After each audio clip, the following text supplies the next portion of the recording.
네, 경동교회 성도 여러분 만나 뵙게 되어서 반갑습니다.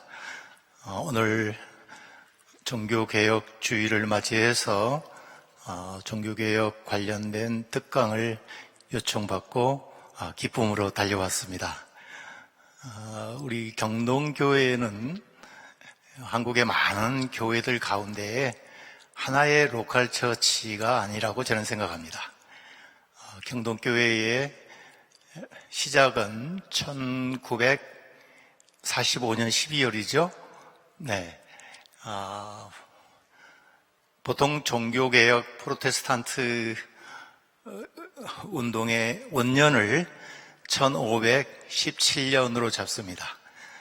그 이유를 제가 말씀을 드리겠는데, 오늘 이 뜻깊은 이 자리에서 여러분과 함께 종교개혁의 이야기를 나눌 수 있게 된 것을 큰 기쁨으로 생각합니다. 우리 임 목사님께서 종교개혁에 관련된 이야기들을 이렇게 통사로 하나의 그림으로 좀 이렇게 준비해서 강연을 해주시면 좋겠다, 그렇게 부탁을 받았습니다. 그래서 오늘 우리 성도님들의 눈높이에 맞게 제가 최대한 노력을 많이 했는데 어떻게 진행될지 저도 잘 모르겠어요. 너무나 방대하고 엄청나게 중요한 역사적 사건들을 이렇게 짧은 시간에 정리해서 요약해서 여러분들에게 설명을 해야 되기 때문에 엄청난 좀 부담이 있기도 합니다. 그러나 이 시간에 제가 최선의 노력을 다 해보겠습니다. 종교개혁 운동을 오늘 우리가 한번 살펴보겠는데, 제가 크게 두 부분으로 나누어서 설명을 할까 합니다. 첫 번째 부분은 종교개혁 운동이 왜 발생을 했고 그 경로가 어떻게 진행되었는가에 관련된 이야기들을 제가 좀 스토리텔링 형식으로 파워포인트를 사용해 가면서 여러분에게 설명을 할까 합니다. 두 번째 부분은 종교개혁의 교훈과 그의 유산이 오늘 우리 한국 교회에 주는 메시지는 무엇인가 하는 것에 대해서 또 우리 기장교회와 함께 우리가 좀 숙고해보는 그런 시간을 가져볼까 합니다. 저에게 주어진 시간이 1시간 30분이라고 했는데 최대한 시간을 제가 맞춰보려고 하겠는데 노력하겠습니다. 왜 종교개혁 운동을 알아야 하는가? 그 부분에 대해서 좀 전제로 몇 가지 말씀드리고 시작하겠습니다. 여러분, 뭐죠? 닭입니다. 혹시 독일 지역의 교회를 다니시면서 십자가 위에 닭이 있는 걸 보셨습니까? 예, 이렇게 보셨죠? 예, 저도 직접 다니면서 지금 찍은 사진인데요. 로마 가톨릭과 개신교를 구분하는 상징적 표현 중에 하나가 십자가 위에 닭이 있는 겁니다. 에판겔리시에 키르케, 보통 그렇게 써져 있어요. 독일어의 에판겔리시에 하면 개신교를 뜻하거든요. 로마 카톨릭이라고 할 때는 카톨릭이라고 써져 있는데, 이 개신교는 십자가 위에 닭을 상징적으로 저렇게 장식을 했습니다. 그 이유에 대해서 제가 나중에 설명을 드리겠습니다. 루터의 95개조 반박문의 제1조와 관계가 있어요. 그래서 개신교회의 상징적인 표시다. 우선 그렇게 제가 말씀드립니다. 왜 종교개혁 운동을 우리가 공부해야 되느냐? 뿌리, 조상을 알아야 하죠. 여러분, 성경에도 이스라엘 백성들이 자신들의 역사의 변곡점에 있을 때는 꼭 이런 이야기를 합니다. 우리 조상 아브라함과 이삭과 야곱을 앞에 전제를 하고서 이야기를 하는 경우가 많습니다. 우리 개신교회 하면은 종교개혁 운동이 우리의 뿌리이고 우리의 조상이죠. 우리 경동교회도 경동교회를 처음 시작한 조상들이 있고 신앙의 선조들이 있죠. 우리 기장교회도 마찬가지입니다. 우리가 개신교회의 뿌리를 알려고 하는 것은 조상들의 가르침과 교훈을 새겨서 앞으로 우리 교회를 어떻게 이끌어가야 할 것인가를 방향을 정할 때에 하나의 자원으로 삼기 위함인 것입니다. 어떻게 보면 종교교회 운동에 우리가 비친 것들이 많아요. 예전 전통, 우리 경동교회는 예전적 예배로 소문난 교회입니다. 그런 예전적 전통이라든가 또 교회 운영 방식이라든가 이 모든 것들이 로마 카톨릭이나 동방 정교회와는 구별되는 교회의 독립성이라든가 자율성, 이런 부분들도 다 종교개혁자들의 가르침에서 연원된다 하는 것입니다. 우리 경동교회를 처음 개척하신 장공 김재준 목사님이 1987년도에 돌아가셨어요. 그때 워낙 우리 사회와 교계에 큰 어른이셔서 많은 정치인들도 이렇게 조문을 오셨어요. 그때 야당 총재들도 오셨는데 김대중 대통령께서 그때 조문하시고 나서 제가 언론 인터뷰 기사를 읽어본 적이 있어요. 김재준 목사는 한국의 마르틴 루터였다, 그렇게 그분을 평가하신 것을 들었습니다. 그러니까 한국의 마르틴 루터라고 하실 만큼 큰 족적을 남긴 김재준 목사님이 경동교회를 시작했고, 또 이어서 강원영 목사님께서 종교개혁의 유산을 이어받아서 한국의 에큐메니컬 운동의 중심교회라고 본다면은 감히 이렇게 말해볼 수 있습니다. 경동교회는 한국판 종교개혁의 교회의 원류다라고 명명을 해볼 수 있지 않을까, 그런 생각을 했습니다. 이 조상을 알아야 된다는 것이 중요한 것이고요. 또 하나는 500년 전의 종교개혁의 시대와 오늘 우리 한국 교회가 처해 있는 이 상황이 매우 유사하다는 것이에요. 무엇보다도 500년 전에 종교개혁 운동이 일어날 수밖에 없었던 많은 정치, 경제, 사회, 종교적 이유가 있지만은 무엇보다도 교회의 사회적 신뢰도라든가 공신력이 실추되어 있었다 하는 것입니다. 이 중요한 종교개혁 주일에 개신교의 어떤 한 부류는 지금 저 광장에서 종교개혁 주일에 제가 특별히 언급할 필요성과 가치를 못 느낍니다만은 종교개혁 정신과는 거리가 먼 그런 집회를 하고 있습니다. 정치적인 압력단체도 아니고 교회가 이 사회에 지금 이렇게 손가락질을 받고 있는 이런 상황에서 과연 한국교회가 어디로 가야 할 것인가? 지금 닭 울음소리를 들어야 할 이때에 광장에서는 혐오와 차별이 난무하는 그게 그의 예수 정신인가 하는 것을 깊이 생각해 보아야 하는 이 시점에 있다. 그렇기 때문에 500여 년 전에 교회의 사회적 공신력이 실추되고 특별히 성직자들에 대한 반감이 아주 고조화되어 있는 이 시대에 500년 전과 오늘의 우리 시대는 크게 다르지 않다는 것. 또 하나는 종교가 사사화되어 있다, 개인화되어 있다, 종교 권력이 기득권화되어 있다. 이 모든 것들이 매우 유사한 상황이기 때문에 오늘 우리가 종교개혁의 이야기를 공부한다는 것은 500여 년 전에 돌아가서 하나의 역사적 스토리를 단순히 아는 것이 아니라 오늘의 우리의 실존을 깊이 반성하게 하는 그러한 이야기이기 때문에 이 종교개혁에 대한 이야기를 우리는 반드시 알아야 되겠다. 또 하나는 그 유사성을 이야기했는데 교파 과잉의 시대다. 우리 성도님들 혹시 한국의 개신교 교단이 교파 말고요, 침례파, 감립교파, 무슨 구세군파 이런 교파 말고 교단, 합동, 통합, 뭐 기장, 그 안에 뭐 합동, 전통, 무슨 보수, 뭐 셀 수 몇 개 정도 될 것 같습니까? 성도님들 100개? 150개? 200, 몇 개요? 800개. 저도 데이터가, 이제 목회 데이터 연구소 또 최근 거 봐야 되겠습니다만은, 제가 조사했을 때는 장로교만 해도 176개였거든요.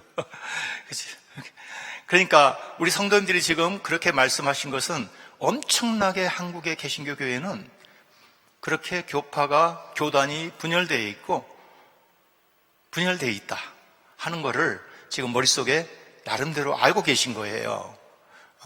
제가 우리 학교 학생들에게 그 교양 과목이 있습니다. 기독교와 문화.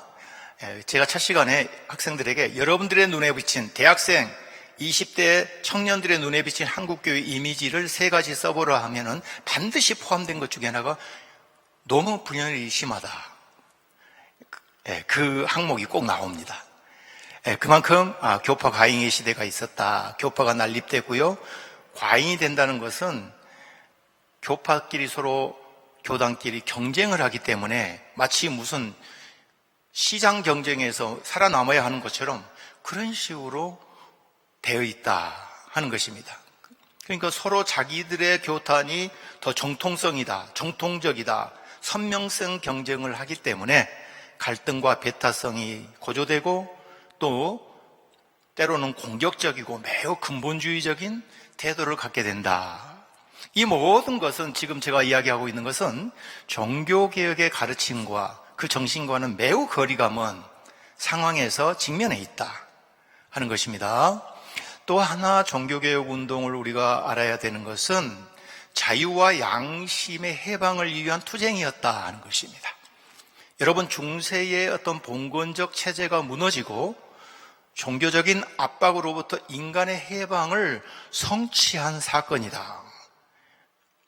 많은 역사가들이 그래서 16세기 500여 년 전에 이 종교개혁 운동은 역사의 분수령이다, 카이로스적인 사건이다, 그렇게 의미를 새깁니다.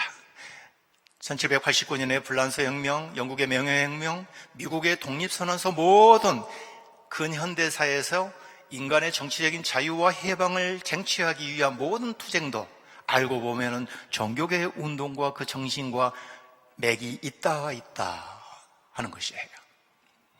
그렇기 때문에 우리가 시대의 하나의 전환점으로서 또 새로운 시대를 갈망하는 우리 한반도의 지금의 현 시점에서 종교개혁 운동이 주는 역사적 교훈이라는 것은 아무리 강조해도 지나침이 없으리라고 생각합니다. 종교개혁 운동의 교훈과 정신이 한마디로 요약해 보라고 하면 교회의 교회다움의 회복입니다.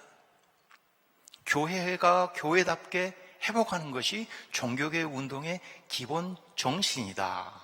그럼 그거 어떻게 하느냐? 그거를 몸부림쳤던 사람들이 종교개혁 개혁자들이고, 오늘 제가 지금부터 잠깐 설명을 해 나가겠습니다만은, 종교개혁 운동가들은 헤겔의 표현에 의하면 세계사적 개인이에요. 이 사람들은 한 개인의 스토리가 아니고 이분들의 생애 자체가 역사의 전기이고 사회사적 사건이기 때문에 이분들의 발자취들을 우리가 더듬어 볼 필요가 있다. 그래서 제가 이분들의 삶들을 요약해서 나가겠습니다. 네. 종교개혁이 일어나게 된 배경들을 제가 뭐 자세하게 설명은 하지 않겠습니다. 흐리고 잘 안 보인가요? 네. 역사가들이 종교개혁 운동을 이렇게 평가하는 많은 평가들인데, 안 보이군요. 넘어가겠습니다.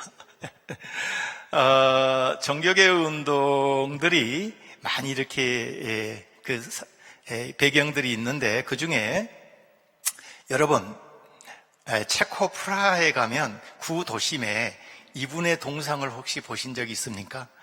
얀 후스라는 사람인데, 종교개혁자들보다 한 100년 전에 보헤미아, 그 당시에는 지금은 체코입니다만 보헤미아 지방에서 교황권의 반기를 들고 교회 개혁 운동을 전개했던 분이십니다. 이안 후스. 이분이 이제 콘스탄스 공회에서 종교재판에 해부돼서 화형에 처해졌던 분이신데, 그분의 사상과 역사를 기리면서 그 체코 그 당시 프라하 대학의 앞에 있는 광장에 저렇게 화염에서 부활해서 살아나온 그런 형상을 저렇게 동상으로 만들어서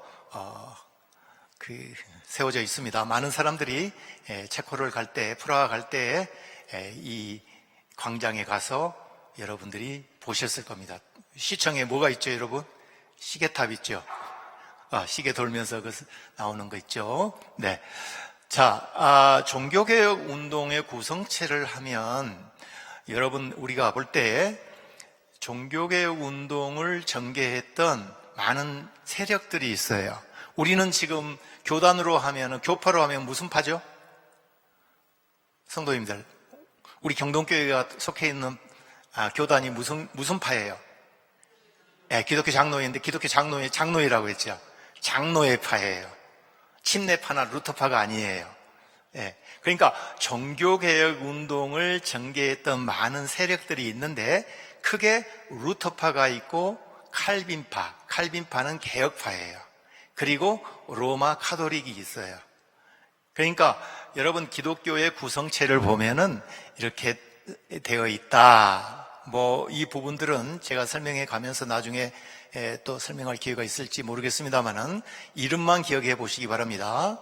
우리가 흔히 종교개혁 3인방 하면은 루터 가운데 있는 분이 스빙글리, 마지막에 세 번째 있는 분이 존 칼빈이에요.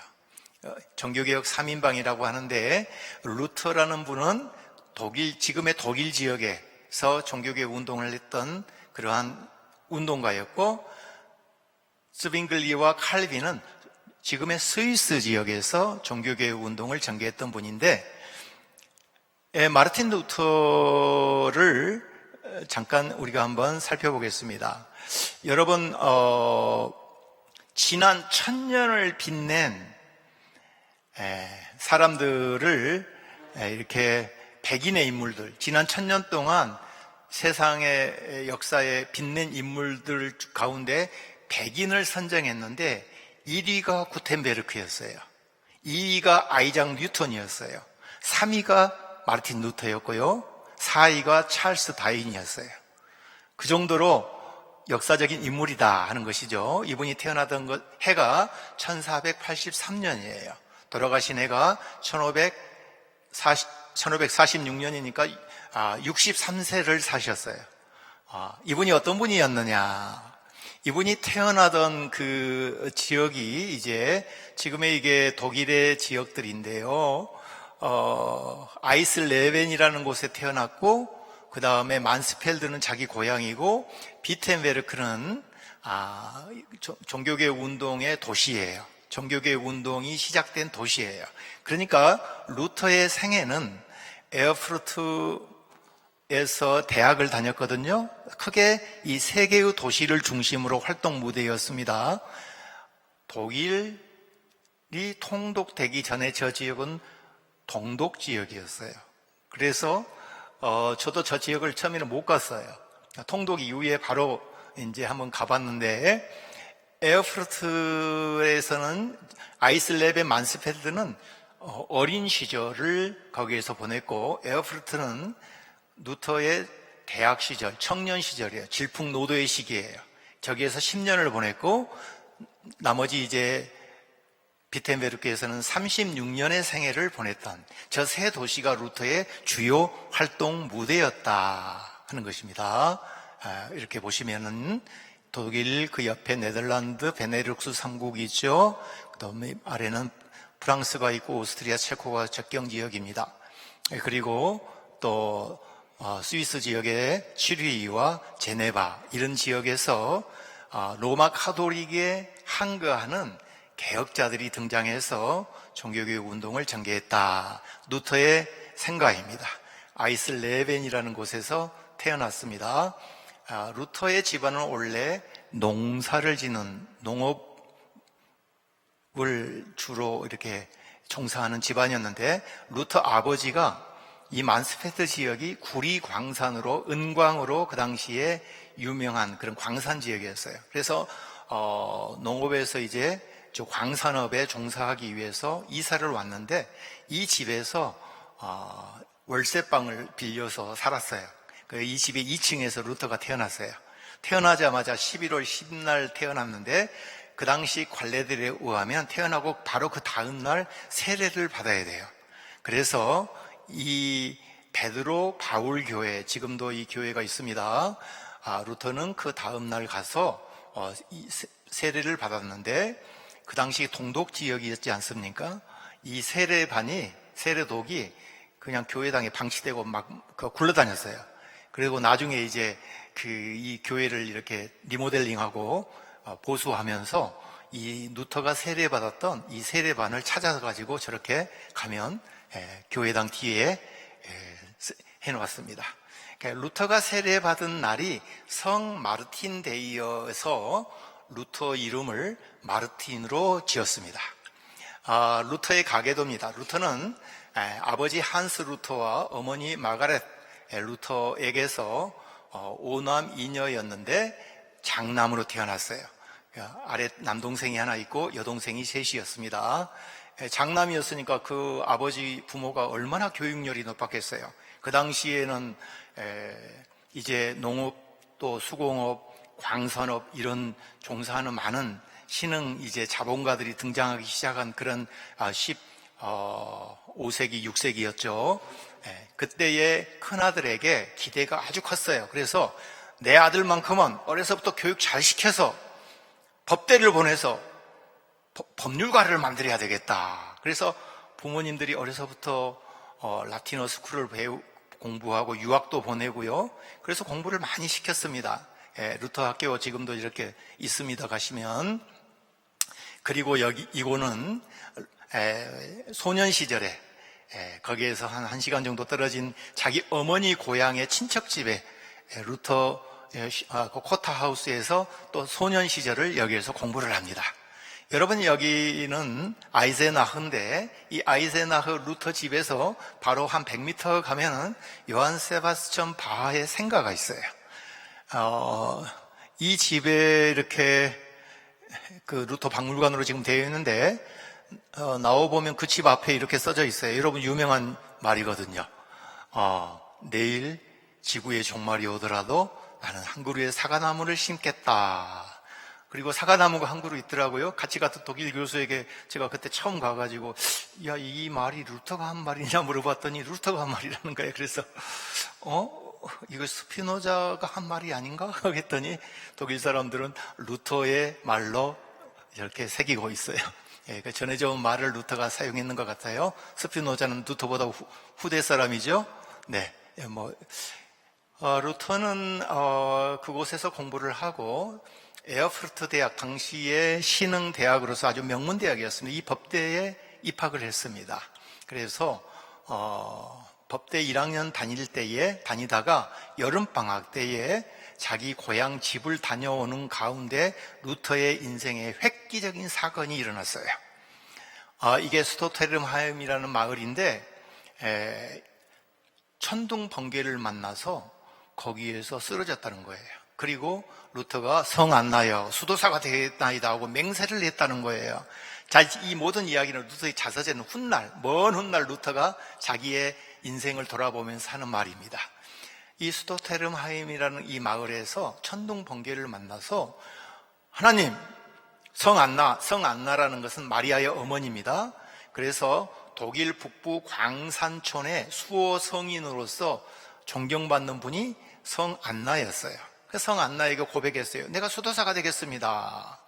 그리고 에어프르트 대학의 바로 옆에 아우구스투스 수도원입니다. 이 오거스틴 수도원에 2주 후에 수도사가 되겠다고 갑자기 법대를 그만두고 수도원에 들어간 거예요.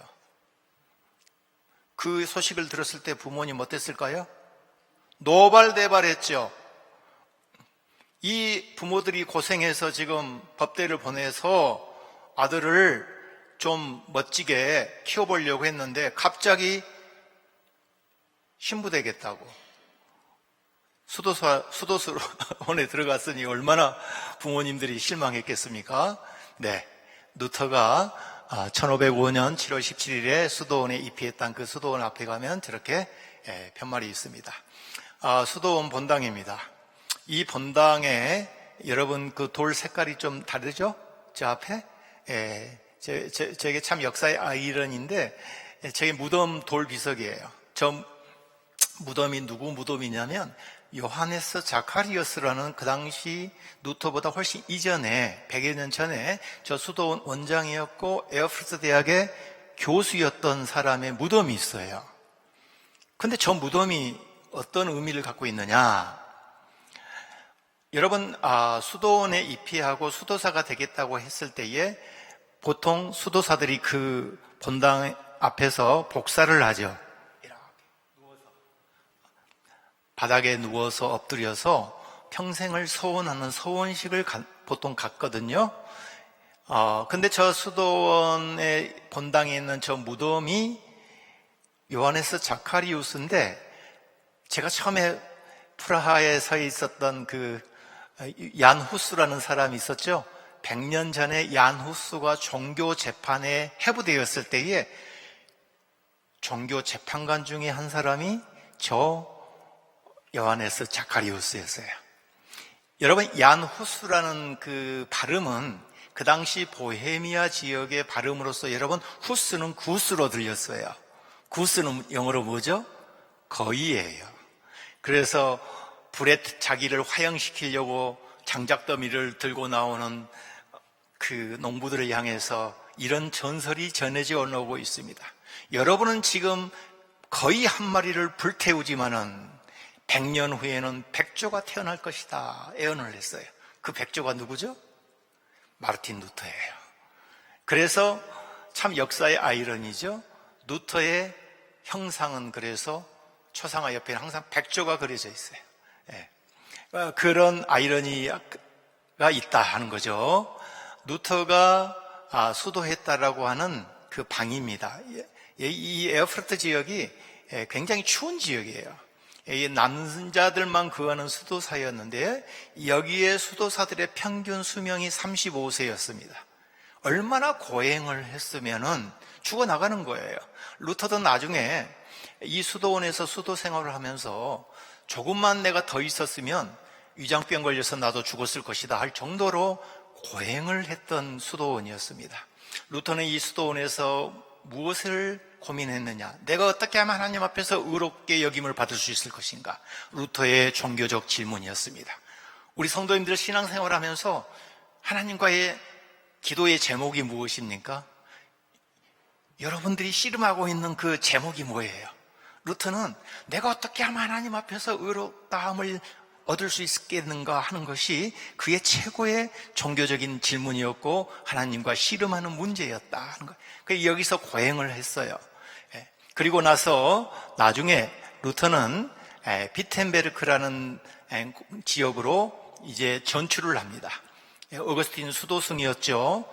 이 지역에 어거스틴 분원이 있었는데 거기에 담당자가 필요해서 에어프르트 대학 수도원의 그 아구스틴 수도원의 수도원 원장이 루터를 이쪽으로 전출을 시킵니다. 그래서 이 비텐베르크라는 이 도시에서 죽을 때까지 루터는 평생 이곳에서 설교하고 비텐베르크 대학의 교수로서 가르치면서 종교개혁 운동을 했던 그러한 역사가 있습니다.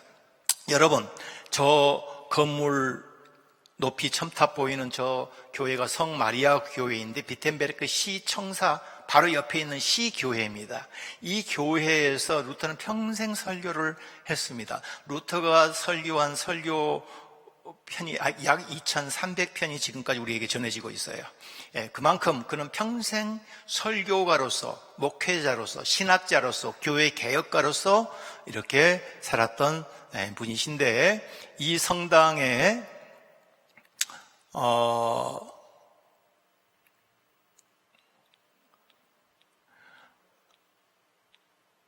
이 성당 본당에 당시에 유명한 화가였던 루카스 크라나가 그린 제단 성화가 있는데, 이 성화 자체가 상징하는 것이 굉장히 시사하는 바가 큽니다. 여러분이 보시기에 제일 왼쪽에는 멜랑이톤이 세례를 주는 장면이 있고요, 가운데는 성만찬을 베푸는 장면이 있고, 제일 우측에는요, 그 당시 이 교회에 설교가 있던 요하네스 부겐하겐이 공적 참회를 하는 장면이 있어요. 그리고 제일 아래는 지금 루터가 교인들에게 설교를 하는데, 손가락이 어디를 가리키고 있습니까? 십자가에 달리신 예수 그리스도를 가리키고 있어요. 그러니까 세례와 성만찬과 공적 참회는 하나님의 말씀 위에 서 있다 하는 거예요. 이게 개신교 교회의 기본 뼈대예요. 그러니까 말씀은 목사님께서 매주일 선포하는 이 프리칭, 이 말씀은 우리가 귀로 듣는 말씀이지만, 세례와 성만찬은 보이는 말씀이에요. 가시적 말씀이에요. 보이는 말씀. 이 루터의 평생의 주제는 십자가에 달리신 예수 그리스도예요. 그래서 루터의 사상의 핵심은, 아니 개신교 교회의 핵심은 십자가에 달리신 그리스도, 십자가 신학이라고 우리가 말을 하는데, 십자가에서 하나님은 감추어 계시고 동시에 드러나 계신다, 이런 이야기를 했거든요. 루터가 가르쳤던 비텐베르크 대학이고, 여기는 아우구스티누스 그 수도원인데, 비텐베르크 대학 바로 옆에 있는 수도원이에요. 이 수도원을 이제 루터가 나중에 교수 사택으로 그곳 영주가 제공을 해서 루터가 평생 이곳에서 살았는데, 루터의 아내는 카타리나 폰 보라였습니다. 여기 수도원의 그 교수 사택 그 마당에 보면은 루터의 아내가 이렇게 철로 이렇게 동상이 이렇게 되어 있는데, 루터의 결혼 이야기를 제가 잠깐 할게요. 수도사들은 원래 신부들은 결혼 못 하잖아요. 독신이잖아요. 그런데 이제 루터가 결혼을 하게 돼요. 수녀님하고 결혼하게 됩니다. 어느 날 저녁에 수녀원에서 수녀들이 탈출을 했어요. 수녀들이 그 당시 수녀되는 과정을 보면은 자기의 의사와 관계없이 부모들이 자녀들을 수녀원에 보내서 수녀로 이렇게 키운단 말이에요. 그때에 수녀들이 이제 탈출을 하게 됐는데 루터에게 찾아왔어요. 그래서 나머지 8분은 전부 다 고향으로 보내고 결혼을 이렇게 하게 됐는데, 나머지 한 분이 남았는데 그분이 카타리나 폰 보라였어요. 그래서 루터가 이제 이 수녀님하고 나중에 결혼을 하게 되는데, 루터 나이 42살이었어요. 이 수녀 폰 보라는 26살이었어요. 그리고 이제 그 6남매를 낳았어요. 어렸을 때 2명이 불행하게도 이제 세상을 떠났습니다. 루터의 부인은 평생 마치 독립운동가의 부인처럼 얼마나 많은 그 고생을 하면서 뒷바라지를 했는지, 그 루터가 쓴 글들을 원고 정리할 뿐만 아니라 그 살림살이를 다 이렇게 챙겨야 했기 때문에, 그 당시에 목사 교수 월급이 그렇게 많지 않았거든요. 그래서 자기 친척집의 농장을 이렇게 경영하면서 채소라든가 각종 푸성기라든가 생활용품들을 다 거기에서 조달을 했던 분이시여서 루터의 부인을 일면 비텐베르크의 새벽별이다, 그런 애칭이 붙였어요. 새벽부터 일어나서 밤늦게까지 일을 했어요. 그리고 학생들을 또 기숙하면서 하숙을 쳐서 생활비를 벌었어요. 그 정도로 강인한 여성이었고요. 루터는요, 자기 아내를 얼마나 존경했는지 한번 보세요. 루터가 한 말입니다. 프랑스와 베니스를 준다고 해도 나의 아내를 내어주지 않을 겁니다. 왜냐하면 하나님께서 나에게 그녀를 선물하셨고 나를 그녀에게 주셨기 때문입니다. 프랑스와 베니스하고도 안 바꾼대요, 여러분. 자기 아내를. 그리고 실제로 루터가 죽을 때에 유산의 일부를 자기 아내 앞으로 했습니다. 그 정도로 아내를 굉장히 존경한 그러한 개혁가였다. 루터의 아내와 루터는 저렇게 초상화로 그 박물관에 가면 찾아볼 수 있습니다. 루터의 그 사택입니다. 교수 사택에 학생들과 이렇게 저녁 먹고 나면 담화하고 대화했던 그런 곳이었고요. 자, 여러분 유명한 루터의 이 그림을 본 적이 있으실 겁니다.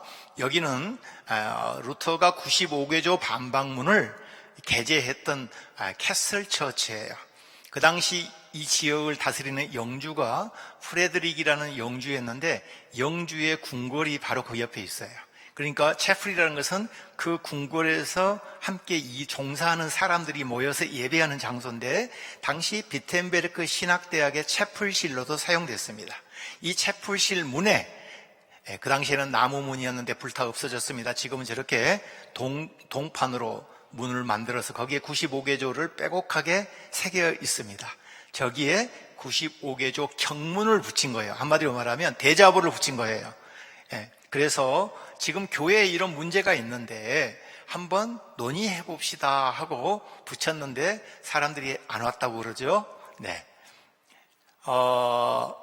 루터는 이곳에서 95개조 반박문을 이렇게 붙였는데 인쇄술에 도움이 없었다고 하면 과연 종교개혁이 그렇게 확산되었고 이 운동이 시작되었겠느냐 할 정도로 당시 인쇄술의 덕분이 굉장히 컸다 하는 것이에요. 95개조 반박문이 2주 안에 독일 전역에 인쇄돼서 뿌려졌어요. 그러다 보니까는 지금처럼 뭐 SNS로 우리가 이렇게 정보가 실시간으로 유통이 됩니다마는 당시 인쇄술은 정보 유통의 아주 핵심적인 수단이었다 하는 거예요. 루터의 이러한 문제 제기가 1500년 동안 절대시되고 당연시되어 왔던 교회의 권위라든가 교회의 전통이라든가 교회의 가르침들이 속속들이 의문시되고 도전하게 되는 그러한 운동들이 이제 움직이기 시작한 거예요. 움직이기 시작해요. 로마 카톨릭이라든가 당시에 이 지역을 다스리는 황제가 가만히 두겠어요? 종교적인 일치는 제국의 일치, 정치적인 안정을 가져오는데 안성맞춤이죠. 그런데 종교들 사이에 이렇게 분열이 일어나게 되면 제국의 질서가 무너지게 되는 거예요. 그러니까 황제는 루터라는 저 시골뜨기 변방에 있는 저 조그마한 대학의 한 교수가 감히 계란으로 바위치듯이 이렇게 교황권에 도전을 했으니 당시 교황과 황제가 손을 잡고 저 입 다물라 해라. 저 교수 입 다물라 해라. 만약 아니면 저 사람을 파문시키겠다. 그래서 보름수 제국의회를 소집해서 루터를 소환시킵니다. 지금 저 보름수라는 지역에 가면 루터를 소환해서 신문했던 그 제국의회 건물은 헐려져 있고 발판만 저렇게 상징적으로 있습니다. 제국과 황제 앞에 서 있다. 루터가 그 서서 증언했던 곳인데 루터는 그 당시에 1521년 4월 16일이었습니다. 루터는 황제 앞에서 교황의 사절단 앞에서 제국의 많은 정치 지도자들 앞에서 섰습니다. 그리고 당신이 만약에 그 입장을 철회하지 아니하면 당신은 파문시키겠다는 위협을 받았습니다. 여러분 파문이 뭔지 아십니까? 그 사람은 법적인 아무런 보호장치에서 벗어난 거예요. 그래서 그 사람을 누가 죽여도 생명을 앗아가도 아무런 책임이 없는 거예요. 그냥 목숨 내놓고 하는 거죠. 루터는 여기서 마지막 최후 진술을 합니다. 내 양심은 하나님 말씀에 포로로 잡혀져 있습니다. 나는 아무것도 취소하거나 처리하지 않을 것입니다. 양심에 거슬려서 행동하는 것은 안전하지도 옳지도 않습니다. 하나님이여 나를 도우소서. 그러고 자기가 타고 온 마차를 타고 다시 고향으로 향했습니다. 그때 황제는 루터의 파문장을 보면요, 음식이나 이 사람에 대해서 편의를 제공하거나 이 사람과 말을 섞은 사람이라 할지라도 누구든지 이 사람에 대해서 어떠한 호의도 베풀지 마라. 그러니까 한마디로 이 사람을 발견한 즉시 당국에 신고하라고 했어요. 그런데요, 하나님의 역사는 참 묘하죠. 루터는 돌아가는 길에 토마스 카를라이라는 유명한 학자죠. 루터가 보름수 제국의회에서 자신의 견해를 철회했다면 1789년 프랑스 혁명도 미국이란 나라도 생겨나지 않았을 것이다 라고 루터의 그 위대한 그 영적인 행위를 그렇게 의미를 새겼습니다. 보름스 국회에서 루터가 그렇게 논쟁을 벌일 때에 길을 가는 두 노인이 논쟁을 했다는 겁니다. 루터의 말이 옳았느냐 틀렸느냐 두 사람이 논쟁하다가 지팡이를 지었는가 봐요. 만약 루터의 말이 옳다면 이 지팡이에서 싹이 나서 나무가 될 것이다 고 지팡이를 꽂았는데, 지금은 저렇게 자라가지고 루터 보름스 국회 바로 옆에 보면 저 나무가 저렇게 새겨져 있습니다. 믿거나 말거나 전설적인 이야기가 흘러나오고 있습니다. 보름스에 가면은 전 세계적으로 루터의 동상 중에 가장 규모가 큰 동상입니다. 여러분, 독일은요 2017년 종교개혁 500주년을 맞이해서 루터스 스태트, 루터의 도시라는 이름을 꼭 붙인 도시들이 몇 개 있거든요. 그리고 독일 지역에 약 50여 개의 루터 동상들이 곳곳에 있어요. 왜? 독일의 영웅이니까. 그 중에 루터의 동상이 가장 보름스에 있는 동상이 저렇게 규모가 큽니다. 당당한 루터입니다. 루터가 보름스 제국의회에서 파문당하고 돌아오는 길에 복면을 한 기사들이 루터를 납치했어요. 그리고 루터를 어디에 숨겨두었냐면 소년 시절에 자기가 공부했던, 어머니 고향에서 공부했던 아이젠하흐라는 지역의 산꼭대기에 있는 바르트부르크 성에 루터가 한 10여 개월 여기에서 숨어 지냅니다. 그 루터가 이 성에서 숨어 지내면서 루터의 방이 조그맣게 있는데, 이 방에서 루터는 다른 이름을 사용하면서 숨어 지냈습니다. 여기에서 놀라운 일이 벌어졌어요. 루터는 여기에서, 여러분 그 당시에 성경은 신도들이 함부로 읽지 못했어요. 헬라어나 히브리어를 공부하지 아니하면, 또 라틴어를 공부하지 아니하면 자국어로, 모국어로 성경을 읽지 못했는데, 루터는 여기에서 헬라어 신약 성경을 3개월 만에 독일어로 번역을 합니다. 그러니까 독일어로 번역을 했다라는 것은 이제 일반 대중들도 성경을 직접 읽을 수 있다라는 겁니다. 그러니까 성경을 사제들의 교황의 손에서 뺏어서 일본화시키고 대중화시킨 거예요. 성경의 독점권, 해석의 독점권을 뺏어가지고 모든 사람들이 하나님의 말씀을 읽도록 하게 했다 하는 것입니다. 루터는 이제 종교개혁 운동을 그 이후로 전개하면서 마지막 자기의 죽음을 자기가 태어난 그 아이슬레벤이라는 태어난 생가에서 한 150m 떨어진 이 집에서 마지막 또 죽어요. 그러니까 태어난 장소하고 그가 사망한 장소가 같은 도시였어요. 루터가 이제 말년에 이 고향을 방문하게 된 계기가 있었는데, 이 지역에 백작들이 서로 이렇게 싸움이 벌어져서 그걸 중재하러 왔다가 죽었습니다. 이곳에서 너무나 이제 그 연로해서 기력이 쇠해서 루터가 죽어가는 그 장면을 화가가 와서 그렸어요. 이거 일명 데드마스크인데, 루터가 저렇게 죽어가는 장면을 화가가 그 당시 사진이 없어서 그려서 지금도 이렇게 데드마스크가 이곳저곳에 이렇게 전시되어 있습니다. 루터는 장례식을 3번 치렀어요. 이 아이슬레벤에서, 그 다음에 자기 돌아가는 할레에서, 자기 고향 비텐베르크에서 마지막 장례식을 치르고 오늘날 독일의 영웅으로 그렇게 칭송받고 있는데, 자, 루터가 무엇을 가르쳤느냐 하는 것은 좀 후에 다시 이야기를 하겠습니다. 95개조 반박문을 내걸었던 그 캐슬 처치의 설교단 밑에 루터의 무덤이 저렇게 있습니다. 그 당시 황제였던 찰스 5세가 개신교와 카톨릭이 전쟁이 일어났어요. 그리고 찰스 5세가 자기 부하들과 함께 이 비텐베르크를 쳐들어왔어요. 그때 부하들이, 선생님, 저 이단자, 교황을 공격했던 저 이단아 무덤이 저기 있습니다. 저 무덤을 파서 부관 참시할까요? 그때에 찰스 황제가 이런 말을 했다고 그럽니다. 나는 살아있는 자와 싸우지 죽은 자와는 싸우지 않는다. 그래서 오늘날 루터의 무덤이 저렇게 보존되어 있습니다. 여러분이 비텐베르크 그 교회당에 가면 설교단 밑에 저렇게 루터의 무덤이 있는 걸 보실 수가 있습니다.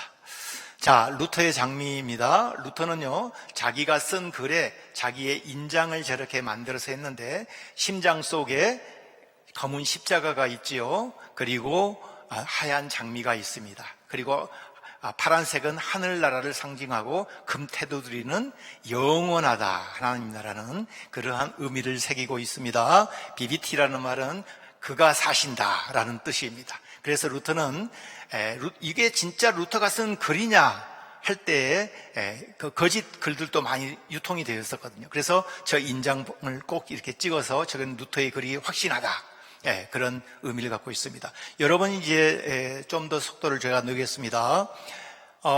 종교개혁 운동이 이제 그 경로들을 따라가 보면 체코프라하에서 독일, 비텐베르크, 에어프루트 이런 식으로 이렇게 돼서 취리히, 스위스 취리히, 또 제네바, 파리 이런 식으로 종교개혁 운동이 확산되어 갑니다.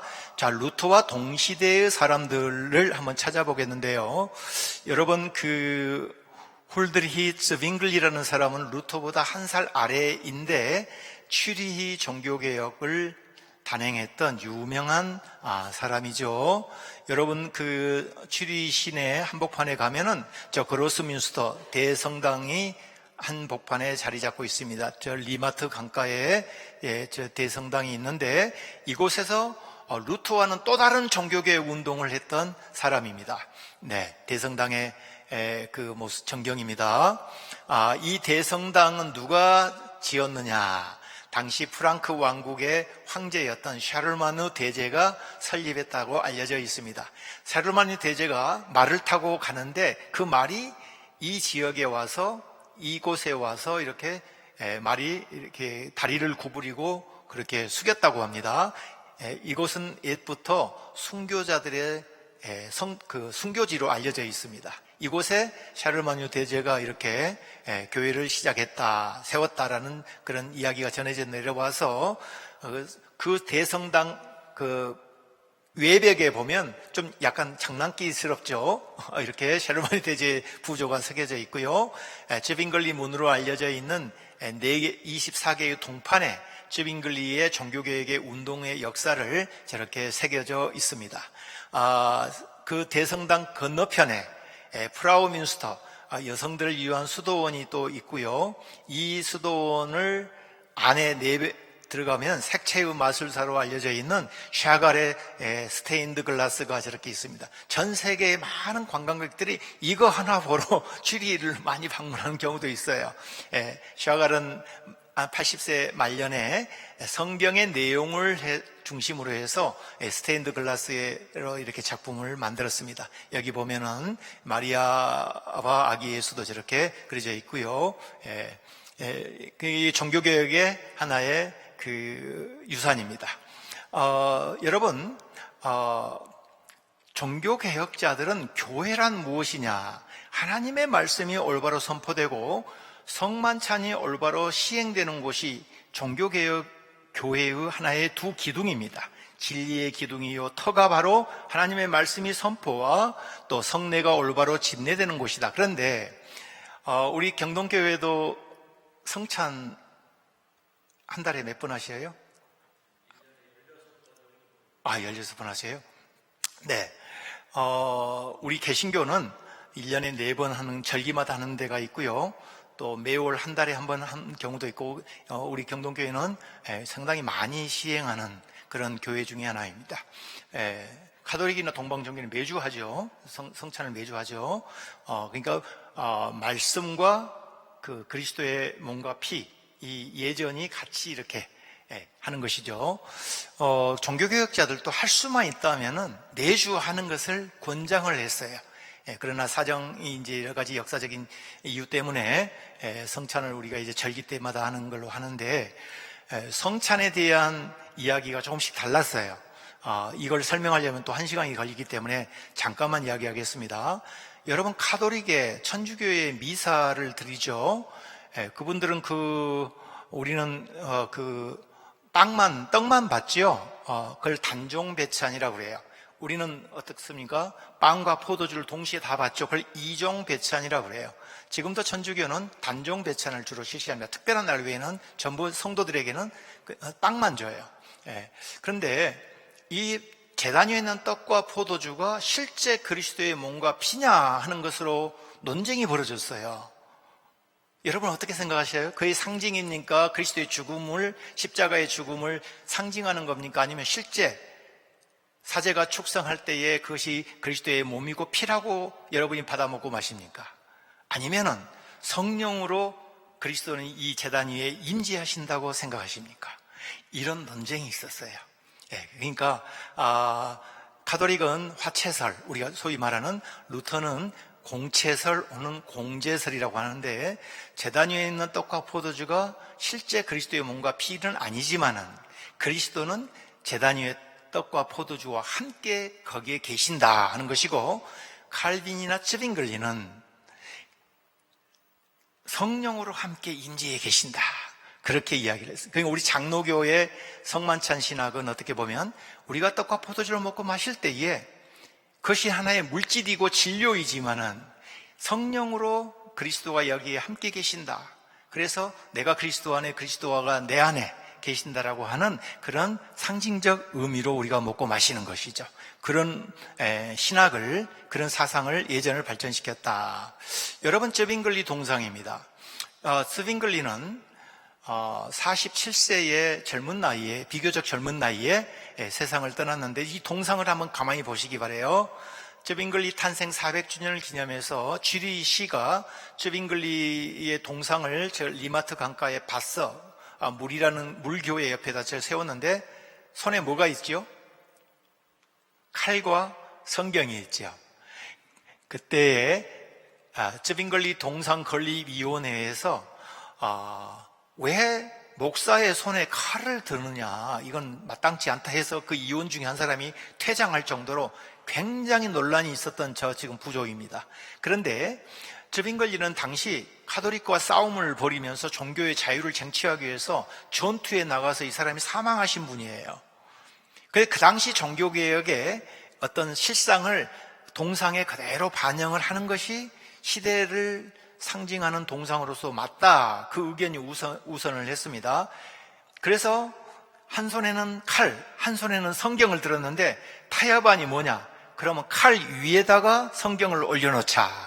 그래서 저 정도 타협해서 어떻게 보면 그 사람들이 만족을 하고 지금도 많은 사람들이 저기 방문하고 있습니다. 자, 제네바에서 종교개혁 운동을 전개했던 존 칼빈입니다. 어떻게 보면 칼빈은 프랑스에서 태어나서 제네바에 와서 평생 목회를 하셨던 분인데, 우리 장로교회의 어떻게 보면 선구자라고 할 수 있습니다. 그러니까 우리 장로교 전통은 루터가 독일에서 했던 그런 종교개혁 전통을 따른 것이 아니고, 스위스에서 종교개혁 운동을 전개했던 쯔빙글리와 제네바에서 종교개혁 운동을 전개했던 칼빈의 가르침의 후예들이 우리 장로교다. 그래서 개혁교회라고 합니다. 리포엄드 처치라고 이야기합니다만은 저 교회가 지금도 성 피에르 교회죠. 베드로 교회입니다. 그리스의 그 어떤 판테온 그 아치가 저렇게 있고요. 저 교회당 안에 들어가면 자, 앞에서 보고요. 이렇게 되어 있습니다.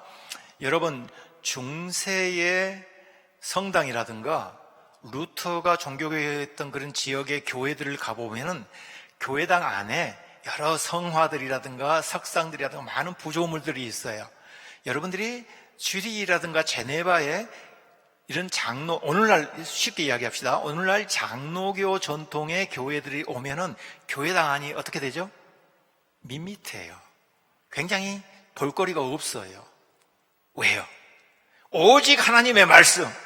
그렇기 때문에 모든 교회당 안에 성화라든가 성상들을 다 철거했어요. 쥐리히의 쯔빙글리는 오르간까지 철거했어요. 교회 악기까지 다 철거했어요. 하나님 외에는 어떠한 피조물도 경배나 예배의 대상이 될 수 없다는 거예요. 그러한 정신이에요. 그래서 쯔빙글리는 칼빈은 제네바 교회에서 이렇게 목회를 하면서 가르쳤어요. 칼빈이 설교했던 설교단이었고요. 칼빈은 저렇게 의자에 앉아서 성경을 성도들에게 가르친 거예요. 이 카톨릭의 미사하고 다른 거예요. 우리 개혁교회, 개신교회의 특징 중에 하나입니다. 칼빈의 사택이고요. 이곳에서 그는 죽을 때까지 살았습니다. 종교개혁의 어떻게 보면 설계자라고 할 수 있습니다. 여러분, 우리가 교회 안에 장로교회 직분이 있죠. 목사, 교사, 장로, 집사. 오늘날 교회의 직제를 설계한 사람이 칼빈이에요. 그래서 목사는 설교와 성례를 집례하는 그러한 역할을 갖고 있고, 또 교사는 박사입니다. 티처입니다. 교인들에게 성경을 가르치는 직무를 갖고 있고, 엘더, 장로는 교회 행정과 치리를 맡아 있고요. 집사, 디커는 재정을 이렇게 맡아서 관리하는 분이신데, 재정을 모금하는 집사가 있고, 고아나 과부나 병자들을 돕는 헬퍼 하는 집사도 두 종류가 있어서, 그래서 오늘날 장로교회의 교회 안에 직제를 설계하신 분이 칼빈이다, 장로교의 뿌리다 하는 것입니다. 이게 이제 종교개혁자들에게 이야기되는, 우리가 만인성직론, 만인사제론, 여러분 들어보셨죠? 이게 실천하는 그런 교회입니다. 만인성직론, 만인사제론이라는 것은 직분의 신분의 차별이 없다는 거예요. 그래서 루트나츠 빙글리나 이런 칼빈에게 들은 글들을 보면은, 하나님이 보시기에는 왕이나 귀족이나 빵 굽는 자나 우산장수나 굳은 수선장이나 목사나 모든 직임에는 차별이 없다, 높낮이가 없다. 하나님이 보시기에는 다 똑같다. 그 직무의 전문성이라든가 그 특수성은 인정하지만은 그 직책 자체가 신분적인 어떤 차이가 있거나 위아래가 있는 것이 아니다. 이게 만인성직록의 정신이에요. 이게 17, 18세기에 오면 서양에서는 직업 소명론하고 연결이 돼요. 그래서 이 세속적인 직업이 따로 있고 영적인 직무가 따로 있는 것이 아니다. 구별과 차별이 없다는 거예요. 이 모든 것은 하나님 나라에 봉사하는 섬김의 직분이라는 것을 이분들은 분명히 가르쳤기 때문에, 종교개혁의 정신 중에 하나가, 성도들은 교회 안에서만이 아니고 세상의 자기 직업 속에서도 사제와 같은 역할을 가지고 소명감을 가지고 이 세속에서 하나님 나라를 위해서 봉사하고 섬겨야 한다는 것을 가르치는 것이 종교개혁 교회의 기본 정신이다 하는 것입니다. 여러분, 신학교에 오면 반드시 칼빈이 쓴 종교개혁의 개신교 사상의 집대성이라고 할 수 있는 기독교 강요의 이 책을 공부합니다. 제가 우리 학생들에게 한 학기에 1년에 꼭 한 번씩 이렇게 세미나로 가르칩니다만은, 종교개혁, 우리 프로테스탄트 로마 카톨릭과 천주교와 다른 종교개혁의 기본 사상이 어떤 것이냐, 이거를 체계적으로 집필해 놓은 명저입니다. 칼빈은 자기가 죽을 때에 무덤을 만들지 말아겠어요. 비석도 세우지 말아겠어요. 왜? 솔리 글로리아 데이, 모든 영광을 하나님께. 그래서 내 무덤도 내 표시도 하지 마라 했는데, 칼빈을 너무나 존경하고 흠모한 사람이 유언은 따라야 되겠고, 이 사람의 또 표시는 또 어떻게라도 해야 돼서 JC라고 딱 써놨어. 그래가지고 1999년인가 제네바시 의원 중에 한 사람이 저 묘지를 그래도 좀 조성을 해야 되지 않겠느냐 하고 조성을 저렇게 했어요. 그러니까는 제네바시 중에 한 사람이 하지 말라고 했는데 왜 당신은 저렇게 만들었냐고 대법원에 저걸 법정에 또 고소를 했어요. 그러니까 대법원 판례가 뭐라고 나오냐면, 그냥 좀 유화무해 시켰어요. 그런 판례가 없다. 유언을 반드시 집행해야 되는 판례가 없다 해가지고 지금 저렇게 그 칼빈의 묘지가 조성되어 있습니다. 제네바 교회의 중앙 공원에 가면, 바스티온 공원에 가면은 칼빈 종교개혁, 칼빈 탄생 400주년을 맞이해서 1909년에 저 동상을 건립한 추진위원회가 구성되어서 1917년에 종교개혁 400주년에 저렇게 4명의 제네바의 위대한 종교개혁자들을 부조로 새겼습니다. 가운데 제일 큰 인물로 이렇게 두 번째 앞에 나온 분이 존 칼빈이고, 제일 왼쪽에 있는 분이 칼빈의 스승이었던 파렐이고, 또 칼빈의 바로 우측에 옆에 있는 사람이 칼빈의 제자였던 테오도르 베자였고, 제일 마지막 오른쪽에 있는 분이 존 락스라는 분인데 스코틀랜드에서 장로교회를 개혁했던 분이에요. 제네바에 와서 칼빈에게 배웠던 분이에요. 그래서 제네바 공원에 가면은 저렇게 4명의 종교개혁자들이 부조로 저렇게 있고, 가로 세로 길이가 100m입니다. 저 높이가 10m 정도 돼요. 아마 우리 성도님들 가운데 저기 가서 많이 사진 찍으신 분들도 계실 거예요. 자, 프로테스탄트 종교개혁 운동이 개신교회가 이렇게 확산이 되었습니다. 그러니까 제가 아까 종교개혁 운동의 큰 구성체를 이야기했을 때 독일 지역을 중심으로 한 루터파는 지금의 덴마크, 스웨덴, 노르웨이, 핀란드 이렇게 북부 유럽으로 이렇게 전도가 되었고요. 그거는 국가교회 형태처럼 루터파가 강합니다. 자, 칼빈파, 한마디로 말하면 스위스라든가 쥐리, 제네바에 있는 그러한 칼빈파들은 프랑스에서 카톨릭 국가 아닙니까? 유고노들의 대학살이 있었죠. 박해를 하니까 네덜란드라든가 영국이라든가 스코틀랜드로 저렇게 피신을 가서 칼빈파가 살았어요. 이 장로의 파가 어디로 옵니까? 1620년에 메이플라워를 타고 청교도들이 대서양으로 옵니다. 그래서 거기에서 17, 18세기 미국의 건국의 하나의 그 기초를 놓았던 분들이죠. 이분들이 19세기에 복음의 열정을 가지고 해외 선교 갑시다 해서 배를 타고 태평양을 건너서 오신 분들이 누구예요? 언더우드 아펜셀러가 한국에까지 왔어요. 그러니까 여러분들이 한국의 기독교가, 장로교가 전해진 경로를 보면은 스위스 제네바에서 네덜란드, 스코틀랜드, 영국, 미국으로 돌아서 한 바퀴 돌아서 우리나라에까지 이렇게 왔다. 한국의 기독교는 굉장히 미국식 영향을 많이 받았어요. 제네바에서 한국의 직수입이 아니라 어떻게 보면 이런 경로를 거쳐서 우리나라에 이렇게 들어왔다라는 거예요. 한국의 장로교는 굉장히 미국식의 어떤 그런 형태를 많이 닮았어요. 이 부분은 좀 우리가 종교개혁 운동을 배우면서 종교개혁의 원류를 우리가 어떻게 이해할 것인가 하고 매우 맞물려 있는 그러한 이야기입니다. 여러분들이 종교개혁 운동에서 중요하게 또 기억해야 할 한 세력이 있어요.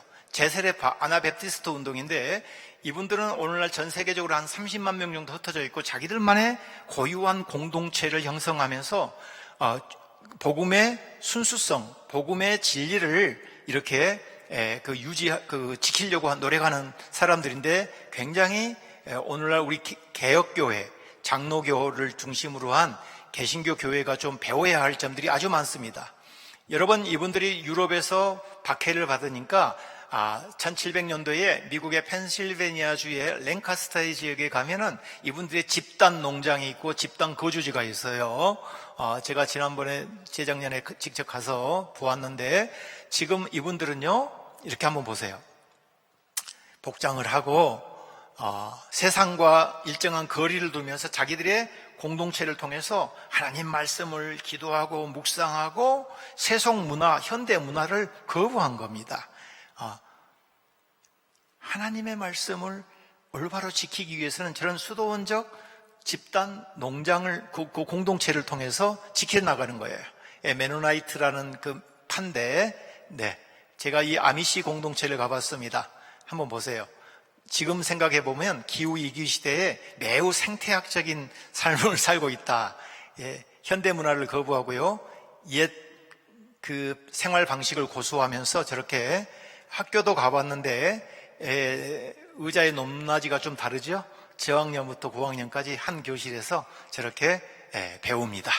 배우면서 저기에 가면은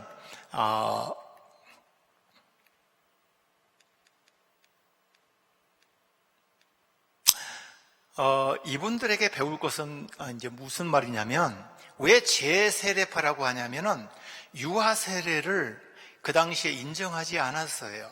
여러분, 세례라는 것은 내가 확실히 하나님 앞에서 고백할 때 효력이 있지, 유아들이 어떻게 고백합니까? 그럼 유아들에게 세례 주는 것은 효력이 있어요, 없어요? 이런 문제가 생겼단 말이에요. 그래서 교회는 거룩한 거듭난 성도들의 모임이다 이거야. 그렇기 때문에 자기가 결심을 하고 거룩하게 살려고 결단하는 사람들의 공동체가 교회다. 교회의 거룩성이라든가 순수성, 사도행전에 나와 있는 초대교회의 사도적 교회를 지상에 세우는 것을 최고의 목표로 삼았던 사람들이 이 아나베프티스트 운동이에요. 그렇기 때문에 이 사람들은요, 산상수훈을 금과 옥조처럼 여겨요. 그래서 이 세상의 무질서에 대한 저항보다는 비폭력 평화운동을 주 목적으로 하고 교회와 국가는 철저하게 분리되어 있다. 그러니까 교회는 거룩한 사람들의 모임이다 하는 거예요. 그렇기 때문에 결단하고 결신한 사람들에게 세례의 효과가 있기 때문에 성인 세례를 다시 주었어요. 그러니까 당시에 로마 카톨릭도 루터 칼빈 쯔빙글리도 그는 성경의 말씀에 어긋난다 해서 이 재세례파들이 엄청나게 박해를 받고 유럽에서 살 수가 없었어요. 그래서 북미 캐나다나 미국으로 이주해 와서 집단 농장을 하면서 오늘날까지 유지되어 오고 있어요. 우리 한국에도요, 아나베프티스트 그룹이 있어요. 네, 있어요. 네. 이분들에게 배울 점은 참 많이 있어요. 그러니까 자세한 이야기는 제가 못하겠습니다만은, 생태 위기라든가 기후 위기 속에서 이분들이 전해온 유산은 우리 개신교 교회들 속에서 많이 좀 본받아야 할 점이 있다 하는 정도만 이야기를 제가 하겠습니다. 이제 남은 시간이 한 30분 정도 남았는데요. 제가 너무 말을 빨리 했죠. 이제 좀 우리가 종교개혁자들의 어떤 정신이라든가, 이 사람들이 남겨놓은 교훈, 오늘날 우리 한국 교회에 대한 이야기를 좀 같이 하면서, 종교개혁주일에 우리가 생각해야 할 신앙의 태도, 교회란 무엇인가, 좀 좁혀서 우리가 속해 있는 우리 기장교단의 어떤 전망, 이런 부분들도 함께 생각해 보았으면 좋겠다 싶습니다. 질문을 좀 받고 할까요? 아니면 그냥 계속 할까요? 제가 종교개혁 이야기를 좀 스토리텔링으로 세 사람을 중심으로 제가 쭉 설명을 했는데요. 여러분들 종교개혁의 정신은 한마디로 말하면 아드 폰테스라는 말로 표현되는데, 본질로 돌아가자, 근본으로 돌아가자, 한마디로 말하면 그런 이야기거든요. 그래서 여러분들, 우리가 오늘날 교회 현상에 대해서 이야기하면 한 분씩 제가 마이크를 갖다 대고 오늘날 우리 한국 교회의 현상에 대해서 이야기를 하시라고 하면 다 한마디씩 하실 거예요. 나름대로 한국 교회의 문제점이 무엇인지 제가 물어보지 않아도 우리 교우들께서는 나름대로 다 갖고 계실 거예요. 네. 그래서 이 종교개혁주일의 종교개혁 이야기를 통해서 오늘의 우리 자화상을 보고 앞으로 우리 교회가, 우리 성도들이 어떻게 신앙생활을 해나가야 할 것인가를 반추해 보려고 할 때 참 부담스러워요. 왜? 비판적으로 고찰할 수밖에 없기 때문에. 그 비판에 저를 포함해서 자유로울 사람이 없어요. 그렇기 때문에 참 조심스러워요. 그렇지만 우리가 아프지만은 우리 자화상을 냉철하게 좀 돌아보면서 자성하는 의미로 이 이야기를 지금부터 제가 좀 하겠습니다. 여러분들께서 종교개혁의 근본 정신이 무엇인가를 한번 살펴보시기 바랍니다. 오직 믿음, 오직 성경, 오직 은총. 소위 말하는 종교개혁의 3대 슬로건, 원리다, 이렇게까지 이야기를 하거든요. 그럼 종교개혁자들은 로마 천주교육, 당시 엄청나게 바위에 계란 치듯이 게임도 안 되는 그러한 강고한 질서에 도전을 하면서 무엇을 근거로 해서 카톨릭에 대항을 했느냐 하는 겁니다. 오직 믿음, 오직 성경, 오직 은총이라는 거예요. 그러니까 교황의 수익권 대신에 성경의 수익권을 이야기했고, 교회의 권력 구조화에 대항해서 오직 믿음으로, 오직 은총으로 이 슬로건을 내세우면서 그 당시에 로마 가톨릭 체제에 도전을 했다는 것이에요. 이거 그냥 넘어가겠습니다. 95개조 반박문을 아까 붙였다고 했죠. 어떻게 보면 종교개혁의 하나의 출발점이라고 할 수 있습니다. 95개조의 제1조가 뭐냐면 이겁니다. 제1조는 우리의 주님이시요 선생이신 예수 그리스도께서 회개하라고 말씀하셨는데 그분이 원하시는 것은 신자들의 삶 전체가 회개가 되어야 한다는 뜻이다. 여러분 95개조 반박문 많이 들어보셨죠? 그 제1조가 저거예요. 제1조가. 네. 그런데 당시 로마 천주교가 쓴 공인된 성경 표준은 라틴어판 불게이트판인데 그 불게이트 라틴어 성경에는 뭐라고 번역이 되어 있었냐면 마태복음 4장 17절을 죄값을 치러라 그렇게 했단 말이에요. 회개하라는 말을 죄값을 치러라 이렇게 번역이 되어 있어요. 예. 천국이 가까웠느니라 이렇게 했다. 저 의미가 굉장히 큰 차이를 나타내요. 회개하라. 여러분 베드로 아까 제가 첫 시작하면서 십자가 위에 닭 모양을 보여드렸어요. 닭이 상징하는 것은 뭡니까 여러분? 새벽을 깨우는 거죠. 그러니까 개신교는 하나님의 말씀을 선포한다 이거야. 말씀을 선포한다. 새벽을 깨운다는 거예요. 또 닭이 상징하는 것은 성경에 무슨 이야기에 닭이 나옵니까? 그렇죠. 그 장면에 나오죠. 닭이 우기 베드로가 회개했다 이거야.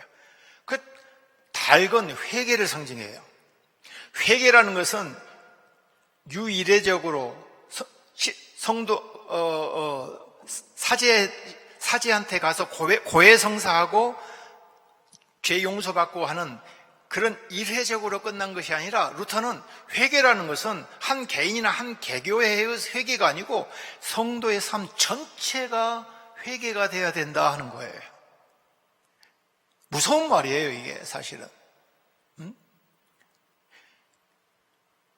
옷을 찢지 말고 가슴을 찢고 삶 전체가 회개해야 된다. 여러분 제가 중세 그 가톨릭 성당을 다니면서 저 교회당 뒤에 있는 걸 한 찍어갖고 왔습니다. 저게 뭡니까? 고해성사실이죠. 지금도 가톨릭은 고해성사가 있습니다. 네, 제가 친한 신부님들을 보니까 요즘 성도들이 고해성사를 잘 안 하려고 한대요. 그럼 막 이렇게 오라고 막 이렇게 이제 그렇게 교육하고 그러신다고 그래요. 여러분 이 95개조 내용은요, 교황권에 관련된 문제, 연옥에 대한 문제, 또 회개에 대한 문제, 여러 가지 문제를 다루고 있는데 제1조가 회개에 관련된 문제를 다루거든요. 이거 고해성사하고 관련되어 있거든요. 중세의 고해성사는 죄를 지으면 그 죄값을 치러야 되죠. 그렇죠? 누구한테 가서 그 죄를 고백합니까? 사제한테 고백하죠. 그런데 제가 예를 한번 들어볼게요. 김주환 목사가 죄를 지었어요. 내가 지은 죄가 이만큼 커요. 그래서 사제한테 가서 고해실에 가서 고해성사를 했어요. 사제가 딱 듣고는 사제는 뭐를 판단합니까? 그 배심원 제도가 미국은 있거든요. 죄의 유무죄를 판단하지 않죠. 판사는 뭘 합니까? 형량을 결정하죠. 사제는 뭐예요? 그 죄를 들어보고 그 죄값에 필요한 형량을 내린다는 거예요. 그런데 김주환 목사가 죄는 이만큼 지었는데 사제가 듣고 그 죄에 해당하는 당신의 죄값은 주기도문 10번 애우면 되겠어. 그러면 내가 이 세상 속에서 죄를 다 보속한다고 말인데 그 죄값을 치르지 못한 나머지 잔벌은 어디에 쌓입니까? 내가 이 세상에서 죄값을 다 치르면 다행인데 죄값을 다 치르지 못하고 나머지 잔벌은 어디에 차곡차곡 쌓여요? 연옥에 쌓여요. 그럼 우리가 죽으면은 어디로 갑니까? 하나님 앞에 바로 갑니까? 아니면 어디로 가요? 연옥에 간다는 거예요. 하나님 앞에서는 깨끗한 영혼만이 갈 수 있어. 그러니까 연옥은 형벌의 장소예요. 연옥에서 내가 세상에서 치르지 못한 나머지 잠벌을 다 치르고 나서 그때서 비로소 내 영혼은 하나님 앞에 가는 거예요. 그런데 여러분, 즐거워하고 기뻐하십시오. 연옥에 있는 당신들의 잠벌을 일거에 해소해 줄 수 있는 티켓이 있어요. 뭐예요? 그게 면벌부예요. 우리가 면죄부라고 번역하는데 그 면죄부라는 말은 좀 잘못된 번역이에요. 죄를 용서한다는 것이 아니라 형벌을 사면해 준다는 거예요. 그러니까 면벌부라고 하는 것이 좋아요. 면죄부라는 말보다는 그 티켓을 사면 여러분들의 연옥에 있는 그 형량, 그 잠벌들이 일거에 다 해소할 수 있어요.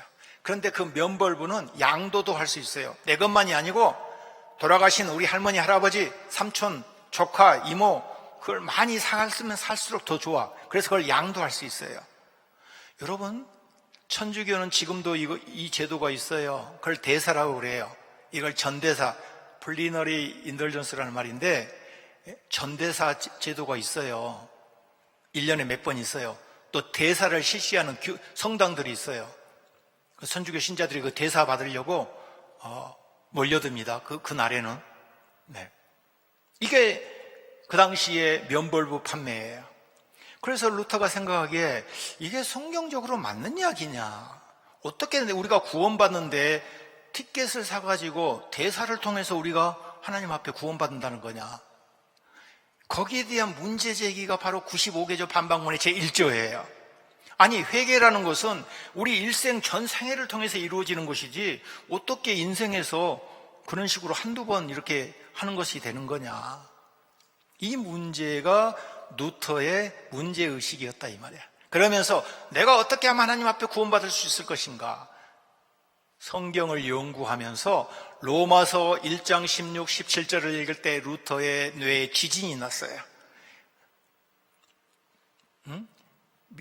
복음에는 하나님의 의가 나타나서 믿음에서 믿음으로 이르게 하나니 오직 의인은 믿음으로 말미암아 살리라.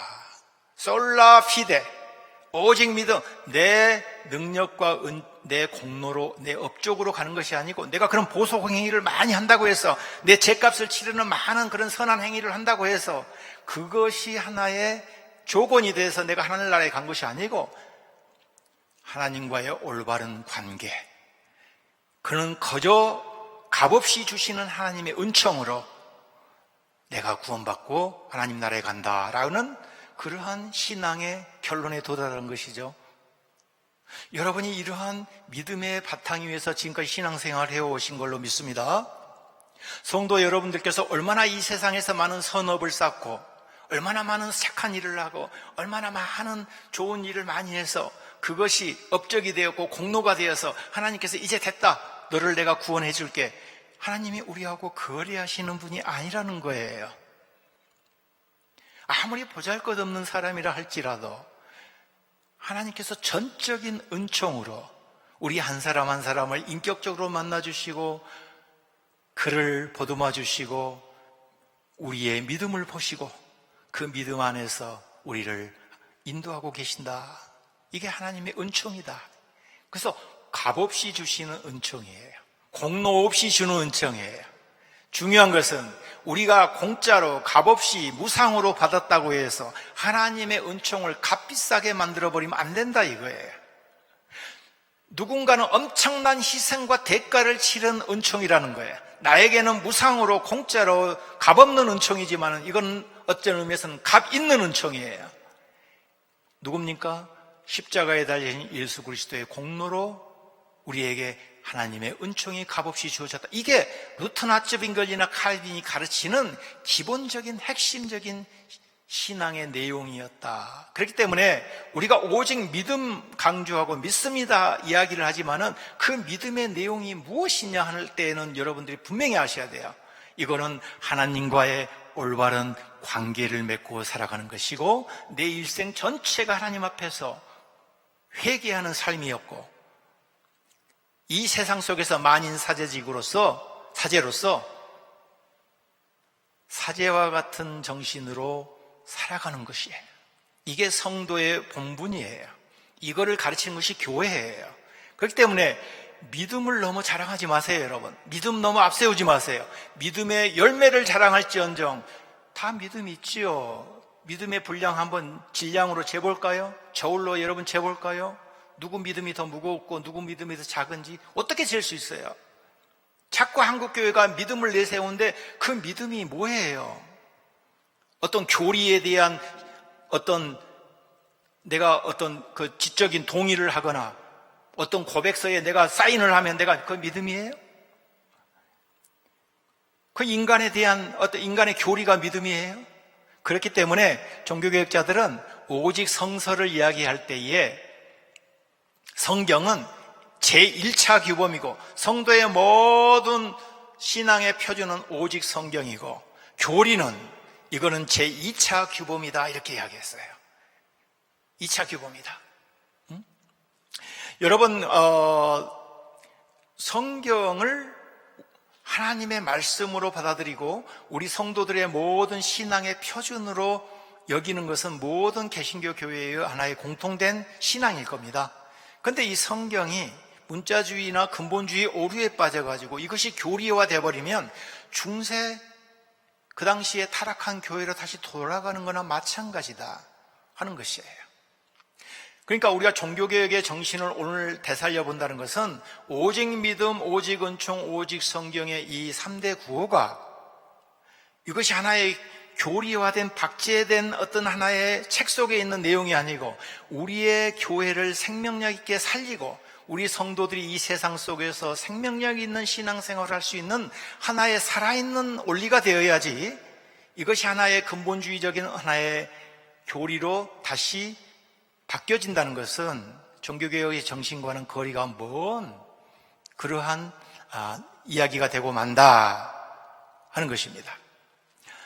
여러분 우리가 잠깐 우리 이제 성경 이야기 했으니까 우리 한국의 교인들이 한글말로 성경이 번역되어 있지 않았으면은 이 성경을 대중화시키는데 상당히 어려움을 겪었을 거예요.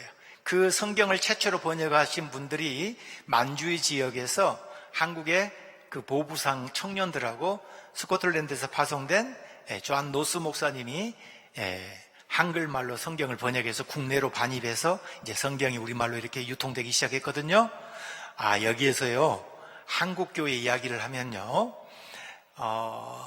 개신교 교회는 대부분 이런 종교교육의 유산을 받아가지고 대부분 교회에는 성경 공부반이 있어요. 가톨릭 신부님이 그러시더라고요. 당신이 보시기에 개신교 신자들이 부러운 게 딱 하나 있대요. 교회 올 때마다 성경을 꼭 끼고 온다는 거예요. 그리고 목사님이 설교할 때에 그 성경을 보고 줄도 치면서 한다는 거예요. 그러면서 당신 하신 말씀이 우리 천주교 신자들은 이런 피정을 하거나 우리 개신교랑 부흥회해도 성경을 안 갖고 들어온대. 그런데요 그 역사적인 연유를 보면요 천주교가 우리나라에 전래될 때는요 어떻게 보면 엘리트 계층들, 지식인 계층들에 의해서 들어왔어요. 조선 후기에 유학자들 중심으로 천주학 공부를 했거든요. 정약용 가족의 형제들 이승훈이라든가 이배역이라든가 많은 그 유학자들을 중심으로 들어왔거든요. 개신교가 우리나라에 전래될 때에 아펜셀러 언도드 선교사가 오기 이전에 이미 만주 지역에서 의주 지역의 보부상, 보따리 장수하는 청년들, 어떻게 보면 이 사회의 서민 대중들을 중심으로 해서 개신교가 전래되기 시작했어요. 그러니까 천주교는 어떻게 보면 위로부터 아래로 선교가 됐다면 개신교는 아래로부터 위로 이렇게 선교가 되는 그런 현상을 볼 수가 있어요. 초창기 그랬다 이 말이에요. 초창기. 그래서 이 한국의 이 성경이 전래되는 과정을 보면 참 눈물겨운 많은 스토리가 있지요. 저 이야기는 제가 했습니다. 여러분, 믿음이라든가 은총, 오직 성경 이 세 가지의 어떤 종교개혁의 기본 정신을 우리가 다시 한번 새기면서 오늘의 한국교회의 현상이 지금 어느 방향으로 가고 있는가 하는 것을 다시 한번 우리가 새기는 그런 시간이 되기를 바라고요. 그래서 종교개혁 교회가 남겨준 유산은 철저하게 가르치는 교회, 선포하는 교회, 제자를 키우는 교회, 저는 이렇게 정리를 해봤습니다. 선포하는 교회, 하나님의 말씀을 올바로 가르치고 선포하는 것이죠. 그래서 스빙글리나 루터나 칼빈, 종교개혁, 우리 개신교 교회를 초창기 주춧돌 놓았던 이분들의 교회 목회 활동을 보면은 철저하게 하나님의 말씀을 성도들에게 가르쳤다 하는 거예요. 그걸 가능하게 했던 것은 성경 말씀을 자국어로, 모국어로 번역했기 때문에 가능했다. 그러니까 교황이나 가톨릭 사제들의 특권적인 어떤 그런 전유물처럼 여겼던 성경을 모든 일반 대중들에게 다 익힐 수 있도록, 하나님 말씀을 직접 읽고 해석할 수 있도록 성도들에게 끊임없이 가르쳤다는 거예요. 우리 경동교회도 참으로 좋은 그 교육 프로그램들이 요소요소에 많이 있지요. 그래서 이런 건강한 교회에서 올바른 신앙 교육을 받으면서 신앙생활을 한다는 것이 얼마나 축복인 줄을 여러분 아셔야 되는 거예요. 교회의 사명은 선포하고 가르치는 교회. 또 하나 중요한 것은 제자들을, 사람을 키우는 교회다. 여러분, 어느 조직이나 단체나 나라나 국가나 뭐 가정이나 할 것 없어요. 미래 세대에 대한 투자를 하지 않으면 그 조직과 그 나라는 전망이 없는 거죠. 희망이 없는 거죠. 네. 우리 한국 교회가 지금 인구학적 변화로 인해서 젊은 세대의 유입이 참으로 힘든 그런 지금 시대를 맞이하고 있어요. 이런 시대에 우리가 미래 세대를 위해서 어떻게 제자들을 길러낼 것인가 하는 것은 오늘날 목회하는 많은 목사님들의 과제이고 숙제이기도 해요. 그러한 교회 구조로 유연하게 대처해 나가는 것이 종교개혁 교회의 정신이에요. 500년 전에 했으니까 지금도 맑고 닳게 닳도록 고수해야 된다. 그런 교조주의예요. 그건 도그마티즘이에요. 시대 상황에 맞게 교회는 그 시대적 과제를 해결하기 위해서 모든 교회의 조직과 시스템을 유연하게 또 바꿔나가는 것도 개혁교회의 정신이에요. 그래서 에클레시아 레포만다, 에스트 젠퍼 레포만다. 무슨 말이냐면 개혁된 교회는 날마다 개혁한다는 거예요. 이게 종교개혁 프로테스탄트 교회의 숙명이에요. 개혁된 교회는 날마다 개혁한다. 우리 한번 다시 따라서 해볼까요? 개혁된 교회는 날마다 개혁한다. 이게 개혁교회의 정신이에요. 로마 천주교로부터 개혁해서 나왔어요. 그럼 개혁이 완성되었느냐? 이제 우리가 하나님의 뜻에 맞게 개혁했기 때문에 우리 할 일 다 했다. 아니에요. 500년 전에 개혁된 교회는 오늘날도 계속해서 끊임없이 개혁해 나가야 하는 숙명을 안고 있는 거예요. 고인물은 썩어요. 그렇기 때문에 흐르는 물 속에서 우리는 새로운 물결에서 급류의 앞잡이가 돼야 돼요. 그것이 우리 기장교회가 하는 일이고, 기장교회는 그런 점에서 한국판 종교개혁 교회라고 저는 그렇게 생각합니다. 그런 급류의 물줄 앞잡이가 되고 화살촉이 되어서 시대의 어둠을 밝히는 등대요 등불이요, 이곳이 횃불이 되어서 하나님 나라에 크게 쓰임받는 그런 교단, 그런 교회가 우리 기장교회라고 저는 생각합니다. 그 중심에 우리 경동교회가 있다고 하는 것은 얼마나 자랑스러운 일인지 모르겠어요. 여러분, 이제 그 종교개혁 교회가 그 유산을 제가 쭉 설명을 해놨는데, 지금 눈으로만 보시기 바라고요. 그러니까 제가 모두의 종교개혁 정신이 근현대 여러 정치적인 혁명이라든가 근현대 사회 문화를 형성해 나가는 데에 많은 그 유산이 영향을 주었다라는 것인데, 그러한 논증을 할 수 있는 많은 자료들이 있다는 것이고요. 자, 2013년도 목회 데이터 연구소에서 나온 한국교회 기독교 분석 리포트를 한번 보십시다. 여러분, 이 통계인데 종교 인구 변화를 보면 2022년 현재 무종교인들은 늘어나고 종교인 수, 여기는 불교, 유교 모든 종교를 이야기합니다. 우리나라 지금 남한 인구가 한 5천만 명 정도 되죠.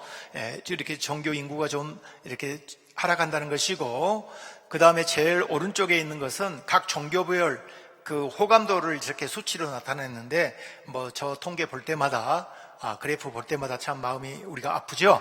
네, 그 신뢰도가 그만큼 개신교가 낮다라는 것을 이야기하는데, 중요한 것은 가운데예요. 가운데 표를 보면은 우리가 일명 그 가나안 교인, 저는 이 용어가 언제 그 학술 용어처럼 마치 돼버렸어요. 저는 이게 좀 장난스러운 의미도 좀 있어. 그 가나안 거꾸로 하면 뭐예요? 안 나가. 근데 이제 교적을 두면서도 교회 안 나간다는 건데, 그 수가 지금 좀 늘어난다는 거죠. 가운데 그 그래프를, 막대 그래프를 보면 빨간색 그 그래프가 좀 올라가고 있죠. 네. 요즘은 코로나를 거치면서 저희 학교도 비대면 온라인 교육이 굉장히 지금은 이제 뭐 정착이 돼 버렸어. 그리고 또 이제 여러 대학들은요, 하이브리드 티칭이 이제 일반화돼 가지고요, 꼭 교실에서 학생들이 와가지고 그렇게 칠판에 이렇게 판사하면서 쓰는 그런 강의식은 out of date, 이제 올드 패션이 막 돼가고 있어요, 지금은. 그래서 이렇게 비대면으로 이렇게 하는 것을 아주 또 선호하는 이제 그런 문화가 돼버렸고, 교회도 여기 지금 생방송 나가고 있죠. 아마 우리 경동교회 교우들 가운데서는 아마 여러 가지 사정상 또 이 유튜브라든가 이런 온라인으로 지금 여기에 참여하고 계신 분들도 계실 겁니다. 뭐 이제 이런 데 이렇게 자꾸 변해간다는 거예요. 그러면서 출석률이 좀 낮아지고요. 그런 점에서 우리가 교회의 어떤 그 그리스도의 몸으로서의 교회, 인격 대 인격으로 만나는 어떤 코이노니아의 교회, 펠로우십이 강조되는 교회, 이런 부분들이 좀 약화되지 않을까, 그런 점에서 좀 우려도 됩니다. 이런 부분들을 어떻게 보완을 하고 대안을 만들어 가야 할 것이 오늘 목회의 과제가 아닌가, 숙제가 아닌가, 그런 생각도 해봅니다. 아마 그만큼 지금 이런 데이터가 보여주는 것처럼 한국교회는 여러 가지 어려움을 지금 겪고 있다 하는 것이고요. 개신교 인구가 무슨 700만 명 정도 된다고 합니다만은, 좀 냉정하게 어떤 분들은 500만 정도로 보고 있습니다. 개신교 인구가 한 700만 명, 카톨릭 인구가 한 500만 명에서 5천만 인구 중에 한 1200 정도가 기독교인이다, 이렇게 추계를 내신 분들도 있는데, 덩달아서 그 이단들의 그 인구가 좀 늘어난다고 지금 하는 것이잖아요. 이단이 활성화된 것은 역사적으로 보면은 정통교회라고 할 수 있는 그런 제도권 교회가 제대로 역할을 못하니까 그런 현상들이 나타난 거예요. 그러니까 먼저 왜 이단이 이렇게 늘어나지? 이것보다는 기존 교회들이 왜 제 역할을 하지 못하지? 여기에 먼저 자기 성찰이 먼저 있어야 된다고 저는 생각해요. 우리가 올바로 이 사회 속에서 또 교회의 본질을 회복하고 교회의 어떤 그런 정신을, 교회다운 교회를 만들어 갈 때에 그런 현상도 없어지리라고 저는 생각합니다. 자, 제가 이제 그 마무리를 하면서 종교개혁의 정신은 한마디로 말하면 교회의 교회다움의 회복이라고 이야기했어요. 어떤 분들은 초대교회로 돌아갑시다, 그렇다면 종교교회로 돌아갑시다, 이런 분들이 간혹 계세요. 우리가 과거로 돌아갈 수도 없어요. 돌아가서도 안 돼요. 교회는 앞으로 전진해 나가야 돼요. 오늘 우리가 종교개혁 정신을 다시 회복하자고 하는 것은 과거로 돌아가자는 것이 아니라, 500년 전으로 돌아가자는 것이 아니라, 오늘의 우리를, 자화상을 돌아보는 하나의 거울로서의 종교개혁의 정신을 우리가 기억하자는 것이고, 거기를 토대로 해서 교회는 끊임없이 앞으로 전진해 나가야 된다. 그러기 위해서는 근본으로 돌아가는 것이 곧 살 길이라는 거야. 본립도생이라는 말. 그래서 나는 아드 폰테스라는 말, 본질로 돌아가자는 말과도 일맥상통한다고 생각합니다. 여러분, 우리 안병무 선생님 우리 한신대 들어오면요, 저 책은 하나의 교과서처럼 읽는 책이에요. 우리에게 성경을 보는 눈을, 관점을 길러주는 책이었는데, 원점으로 돌아가서 현재를 보는 것은 미래로 향하는 에너지를 공급하는 일이다 그랬어요. 오늘 제가 한 1시간 40분 정도 한 강연의 모든 말들을 한마디로 요약해 주는 말이 아닌가 싶습니다. 이에치카의 유명한 말 있죠. 역사랑 현재와 과거 사이에 끊임없는 대화이다.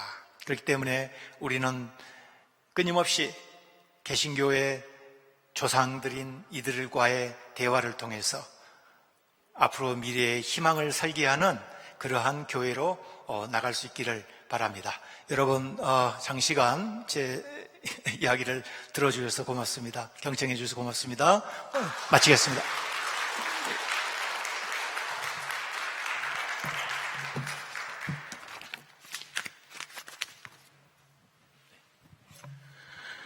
네, 제가 그동안 종교개혁사와 관련된 몇 권의 책을 읽어왔는데요. 그 중에서 제일 중요하고 제일 재밌는 내용만 그렇게 추려서 1시간 40분 동안 말씀해 주신 것 같습니다. 얼마나 귀한 자리였는지 모르겠습니다. 우리 김주환 교수님께 다시 한번 좀 박수 한번 보내주시죠. 네.